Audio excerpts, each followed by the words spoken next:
আমি কাউন্সিলর নির্বাচন নিয়ে আপনার মতামতটা বলেন, আপনি যত জনপ্রিয় এই ব্যাপারে মতামতটা বলেন। আমি আগেও প্রায় 10 বছর এলাকার সেবা করছি কাউন্সিলর হিসেবে। বিপুল ভোটে নির্বাচিত হয়েছি পরপর 2বার। এখন সামনে যদি নির্বাচন হয় জনগণের সেবার জন্য আবার হয়তো নমিনেশন নিতে পারি।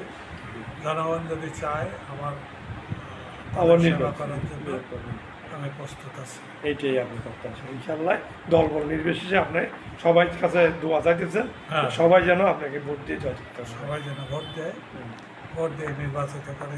ভালো হবে আপনাদের জন্য, অবশ্যই অবশ্যই ভালো। ভালো হবে। উনি সাবেক কমিশনার ছিল, উনি সাবেক করেছিলাম ভালো মানুষ। উনি ভালো মানুষ, সাবেক কমিশনার ছিল, ভালো মানুষ। তাহলে আপনারা ওনাকে চাইতেছেন, জি, আমরা সব প্রায় চাই এলাকার মানুষ তো ভালো। এলাকার মানুষ প্রায় ওনাকে চাইতেছে। আপনার নামটা একটু বললেন? আমার নাম পিয়ারো।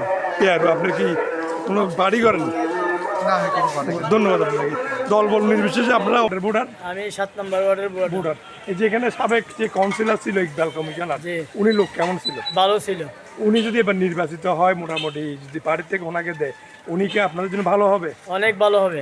মানে আপনারা ওনাকে চান মোটামুটি? আমরা ওনাকে এখানে চাই। বিভিন্ন প্রার্থীরা নির্বাচন করতে দাঁড়িয়েছে, তো এখন মোটামুটি যদি উনি সবচেয়ে অনেক ভালো হবে। ইকবাল ভাই আসলে মোটামুটি ভালো হবে, ইকবাল কমিশন আসলে ভালো হবে। স্থানীয় প্রেসিডেন্ট জি, ওনারা যেমন ইকবাল সাহেবকে আমরা ভালোবাসি। ওনাকে ভালোবাসেন, মানে আগামী কাউন্সিলর ওনার আচরণ চলাফেরা সব কিছু ভালো উনি ভালো লোক। ভালো। উনি যদি নির্বাচিত হয় মোটামুটি ভালো হবে, ভালো হবে। এইটাই আপনারা চান না? এটাই। অনেকজন আমরা ওনাকে চাই।